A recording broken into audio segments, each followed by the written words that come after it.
পূর্ব বর্ধমানের জামালপুর উপডাকঘরে আমানতকারীদের লক্ষ লক্ষ টাকা প্রতারণা কাণ্ডে এবার সিআইডির হাতে গ্রেপ্তার হলো এক পোস্টাল এজেন্ট। ধৃতের নাম হৃদয় রঞ্জন মাইতি। জামালপুর উপডাকঘরের অদূরে বিশ্বাসপাড়ায় ধৃত ব্যক্তির বাড়ি।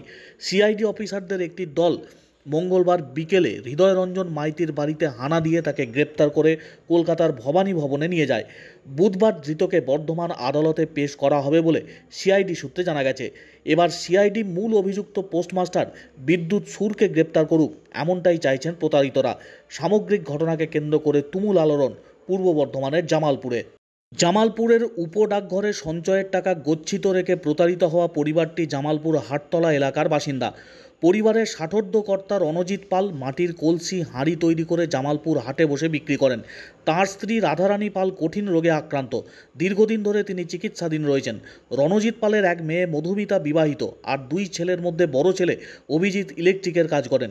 ছোট ছেলে সুরজিৎ জামালপুর বাজারে ফল বিক্রির পাশাপাশি অন্য কায়িক পরিশ্রমের কাজও করেন। তাদের পরিবারের সকলেই পরিশ্রম করে রোজগার করা অর্থ থেকে কিছু কিছু করে জমিয়ে রাখতেন। জমানো অর্থ জামালপুর সাব পোস্ট অফিসে গচ্ছিত রাখার জন্য তিনি, তার বাবা, মা, দিদি এবং জামাইবাবু আলাদা আলাদা অ্যাকাউন্ট খোলেন। 2021 সালের 1 বছরের ফিক্সড ডিপোজিট স্কিমে তারা নিজের অর্থ অ্যাকাউন্টে জমা করেন। তাদের সবার মিলিয়ে জমা করা টাকার পরিমাণ 12,20,000 টাকা। তদানীন্তন জামালপুর সাব পোস্ট অফিসের পোস্টমাস্টার বিদ্যুৎ সুর ওই টাকা গ্রহণ করে নিয়ে সিল স্ট্যাম্প দিয়ে তাদের সবার অ্যাকাউন্ট বই ইস্যু করেন বলে সুরজিৎ পাল জানিয়েছেন। ভারত সরকারের অধীন জামালপুর সাব পোস্ট অফিসে সঞ্চয়ের টাকা ফিক্সড ডিপোজিট করে নিশ্চিন্তেই ছিলেন পাল পরিবারের সদস্যরা।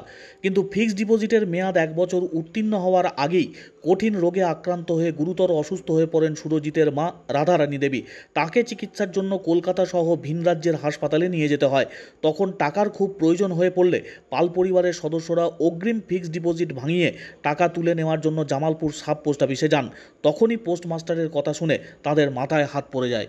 এমন প্রতারণার বিহিত চেয়ে তারা জামালপুর সাব পোস্ট অফিসে তদানীন্তন পোস্টমাস্টার বিদ্যুৎ সুরকে আসামি করে বর্ধমান আদালতে মামলা রুজু করেন। একই সাথে জেলা পুলিশ সুপার সহ জেলা এবং রাজ্যের প্রধান ডাক বিভাগ এমনকি সিবিআই দপ্তরেও গোটা ঘটনা সবিস্তারে লিখিতভাবে জানান। কিন্তু কোনো সুরাহা না মেলায় ন্যায় বিচার পেতে তারা গত বছরের শেষের দিকে কলকাতা হাইকোর্টে মামলা করেন। সেই প্রতারণার মামলায় বিচারপতি তীর্থঙ্কর ঘোষ সিআইডি তদন্তের নির্দেশ দেন। হাইকোর্টের সেই নির্দেশ মেনে সিআইডি অফিসাররা জোরদার তদন্তে নামে। সিআইডি অফিসাররা জামালপুর সাব পোস্ট অফিসে গিয়ে তদন্ত শুরু করেন। এছাড়াও হৃদয় রঞ্জন মাইতি সহ একাধিক পোস্টাল এজেন্টকে একপ্রস্থ জিজ্ঞাসাবাদ সারে সিআইডি। এসবের মধ্যেই কলকাতা হাইকোর্ট বিদ্যুৎ সুরের জামিনের আবেদন খারিজ করে দেয়।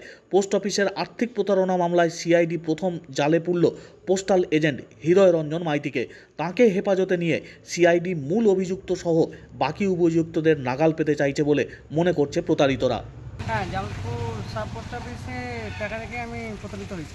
কত টাকা তোমাদের? 12,20,000 টাকা 2021 সালে আমরা ফিক্সড ডিপোজিট করি 1 বছরের জন্য।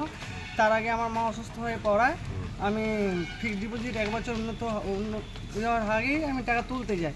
টাকা তুলতে গেলে পোস্টমাস্টার আমাদের সাথে দুর্ব্যবহার করে, বলে যা পারিস করে নিয়ে যাও, টাকা পয়সা হবে না, দিয়ে এইভাবে আমাদের তাড়িয়ে দেয়, পোস্ট গায়ে হাত দিয়ে বার করে দেয়। ওখান থেকে আমরা কলকাতা ডাক বিভাগে চিঠি করি, বর্ধমান ডাক বিভাগে চিঠি করি, বর্ধমানের এসপিকে চিঠি করি।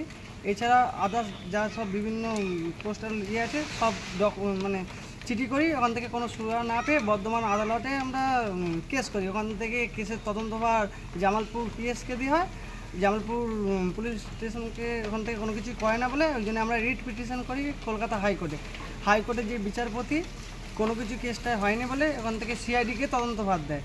সিআইডি তদন্তভার দেয় এবং বিচারপতি বলে দেন যেন 6 মাসের মধ্যেই কেস শেষ করতে হবে। অগ্রগতি আজকে ওই যে পোস্ট অফিসের যে মানে এজেন্ট আছে একজন, উনি যুক্তি ছিল শ্রী হৃদয় রঞ্জন মাইতি, ওনাকে আজকে অ্যারেস্ট করে সিআইডি কলকাতা ভবানী ভবনে নিয়ে গেছে। আগামীকাল থেকে বর্ধমান আদালতে ওনাকে পেশ করা হবে। তুমি কি চাও?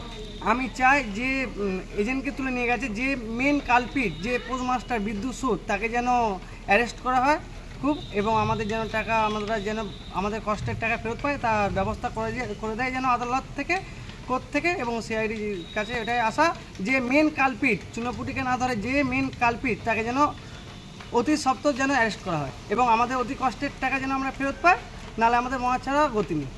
সিআইডি সূত্রে জানা গিয়েছে, জামালপুর পোস্ট অফিসে সঞ্চয়ের টাকা জমা করে নিয়ে আমানতকারীদের পাসবই এবং অন্য নথি পোস্ট অফিস থেকে দেওয়া হয়েছিল। ওই নথিতে থাকা হাতের লেখার সঙ্গে পোস্টাল এজেন্ট হৃদয়রঞ্জন মাইতির হাতের লেখা এক বলে হ্যান্ডরাইটিং টেস্টে ধরা পড়েছে। এর থেকেই প্রতারণা কাণ্ডে হৃদয়রঞ্জন মাইতির যোগ স্পষ্ট হয়ে যায়। তারপরেই তাকে গ্রেপ্তারের সিদ্ধান্ত নেওয়া হয়।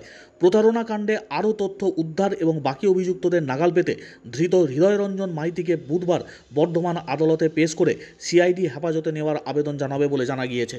সুরজিৎ পাল, জামালপুরে বাড়ি। প্রথম এসে আমাকে ঘটনাটা বলে, তার বেসিসে এফআইআর করা হয় এবং সেই এফআইআর থেকে দীর্ঘদিন পেন্ডিং থাকার পর জামালপুর থানার যখন পুলিশ কোনো, যেহেতু গভর্নমেন্টের অফিসিয়ালস ইনভলভ আছে, কোনো পদক্ষেপ না নেওয়ার জন্য এরা অনারেবল ক্যালকাটা হাইকোর্টে যায়, দরখাস্ত দাখিল করে। তারপরেই সেই তদন্ত ভারটা জামালপুর মানে ওয়েস্ট বেঙ্গল পুলিশ থেকে সিআইডির কাছে চলে যায়।